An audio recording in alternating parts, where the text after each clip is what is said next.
नमस्कार दोस्तों, आपका फिर से स्वागत है हमारे अचीव्ड वर्ल्ड चैनल पे। रिसेंटली क्या हुआ है, हमारे जो प्राइम मिनिस्टर नरेंद्र मोदी जी हैं जापान विजिट कर रहे हैं और ये जापान पहुंच चुके हैं और इनका बहुत ही भव्य वेलकम हुआ है। आज हम जानेंगे कि इस विजिट में क्या क्या होगा, क्या की पॉइंट्स होंगे और हम ये जानेंगे कि जापान इंडिया के लिए क्यों इंपॉर्टेंट है हिस्टोरिकली और अभी भी। दोस्तों ये मिलेंगे जो जापान के जो प्राइम मिनिस्टर हैं उनसे, और यहाँ पे 2 दिन की ये विजिट है। और ये जो है यहाँ पे उतरते ही सबसे पहले जो हमारे नरेंद्र मोदी जी का सबसे भव्य वेलकम हुआ है, आपने देखा है। और आप देखेंगे कि कैसे वेलकम हो रहा है।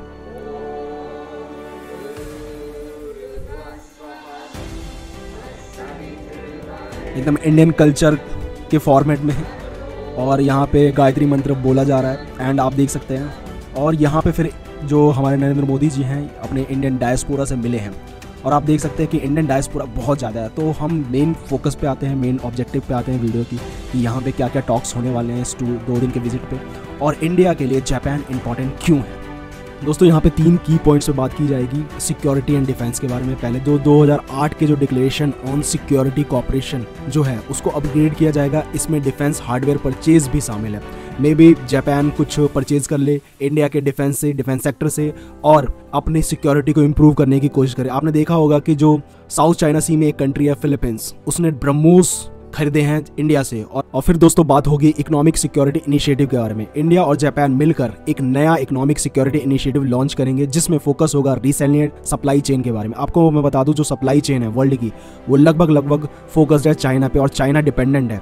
चाइना का जो रेयर अर्थ मेटल्स हैं और जो भी सेमीकंडक्टर चिप से रिलेटेड है उसका डोमिनेंस है। तो इसी को मेरे को लगता है कि टैकल करने के लिए इसमें बात की जाएगी। और क्रिटिकल मिनरल्स मैंने आपको बताया आर्टिफिशियल इंटेलिजेंस के लिए बहुत ही इंपॉर्टेंट है और आज आर्टिफिशियल इंटेलिजेंस का ज़माना है और इसके लिए बहुत ही इंपॉर्टेंट टॉक्स होंगी और जापान जो है इसमें बहुत इंपॉर्टेंट रोल प्ले कर सकता है सप्लाई चेन को मेंटेन करने में। तीसरी चीज़ इन्वेस्टमेंट पुश। जापान जो है अपना इन्वेस्टमेंट टारगेट इंडिया के अंदर $68 बिलियन तक का बढ़ाने वाला है और ये $68 बिलियन बहुत ही ह्यूज है इंडियन इन्वेस्टमेंट के लिए। और इसमें FDI आएगी और दूसरी चीज़ जो जापान की जो टेक्नोलॉजी है वो भी आएगी। इसमें दोनों PM मिलकर 2035 विजन स्टेटमेंट रिलीज करेंगे जो 2025 विजन को अपग्रेड करेगा, जो एक डिकेड पहले PM मोदी और शिंजो आबे ने अनाउंस किया था। आपको मैं बता दूं जो शिंजो आबे इनसे पहले प्राइम मिनिस्टर थे, अब कोई और प्राइम मिनिस्टर हैं। जो शिंजो आबे काफ़ी लेजेंड हैं अपने टाइम के और वो अब नहीं रहे और उनका बहुत ही बड़ा रोल है अपने जापान को इतना बड़ा बनाने में और अपनी जापान की जो पॉलिसी बनाने में और जो फॉरेन पॉलिसी उन्होंने खूब अच्छे से चलाई जो शिंजो आबे ने। और याद रहे इस बार का जो समिट है एक माइलस्टोन है। एग्जैक्टली 20 साल हो गए हैं जब पहला एनुअल समिट 2005 में हुआ था। जुनरिको कोइजुमी और मनमोहन सिंह ने दिल्ली में ये किया था। मोदी जी का जापान दौरा सिर्फ डिप्लोमेसी तक सीमित नहीं है। रिपोर्ट्स के मुताबिक वो एक बुलेट ट्रेन राइड भी कर सकते हैं जो हमारे इंडिया में मुंबई अहमदाबाद प्रोजेक्ट के लिए इंस्पिरेशन है। और मैं बता दूं जापान इंडिया के लिए क्यों इंपॉर्टेंट है। स्ट्रैटेजिकली अगर देखा जाए तो जापान और इंडिया एक इंडो पैसिफिक सिक्योरिटी आर्किटेक्चर के मेजर पिलर हैं। मैं बता दूं क्यों, क्योंकि क्वाड के ये दोनों मेंबर्स हैं और यही 2 कंट्री हैं जिनके पास डिसेंट अमाउंट ऑफ पावर है जो चाइना के एग्रेशन को रोक सकता है। बिकॉज आप देखेंगे जो ऑस्ट्रेलिया के पास उतनी मतलब की कैपेबिलिटी नहीं है डिफेंस की, लेकिन जापान के पास ठीक ठाक कैपेबिलिटी है और इंडिया के पास तो आप पता ही है आपको इंडिया के पास कितनी ज़्यादा कैपेबिलिटी है। रिसेंटली आपने देखा होगा फिलीपींस में भी इन्होंने मिसाइल डील की, मिसाइल पहुंचाई अपनी ब्रह्मोस को और वियतनाम से भी बात हो रही है। बहुत सारे डिफेंस इक्विपमेंट्स इस साउथ चाइना सी में बेचे जा रहे हैं। 2008 का India Japan security corporation declaration का जो रेगुलर अपग्रेड किया जा रहा है ये है सिक्योरिटी पार्टनरशिप में। वहीं आप देखेंगे इकोनॉमिक ट्रेड पार्टनर में Japan is one of the biggest investor. आपको मैंने बताया $68 बिलियन अभी इन्वेस्टमेंट बढ़ सकता है। और जगह भी इंडिया के अंदर इन्वेस्टमेंट है, जैसे जापान ने इंफ्रास्ट्रक्चर में इन्वेस्टमेंट किया मुंबई अहमदाबाद बुलेट ट्रेन के अंदर जो अभी चालू है।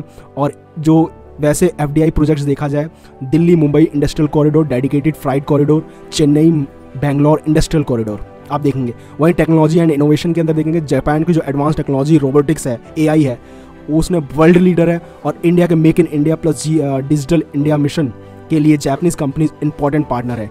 वहीं क्लीन एनर्जी में भी जापान का बहुत इंपॉर्टेंट रोल है। सप्लाई चेन में देखा जाए तो ग्लोबल डिस्ट्रप्शन जैसे कोविड-19 हो गया, रशिया यूक्रेन वॉर हो गया, साउथ चाइना सी टेंशन हो गया, यहाँ पे जापान और इंडिया रिसिलिएंट सप्लाई चेन पे फोकस कर रहे हैं ताकि सप्लाई चेन डिस्टर्प्ट ना हो।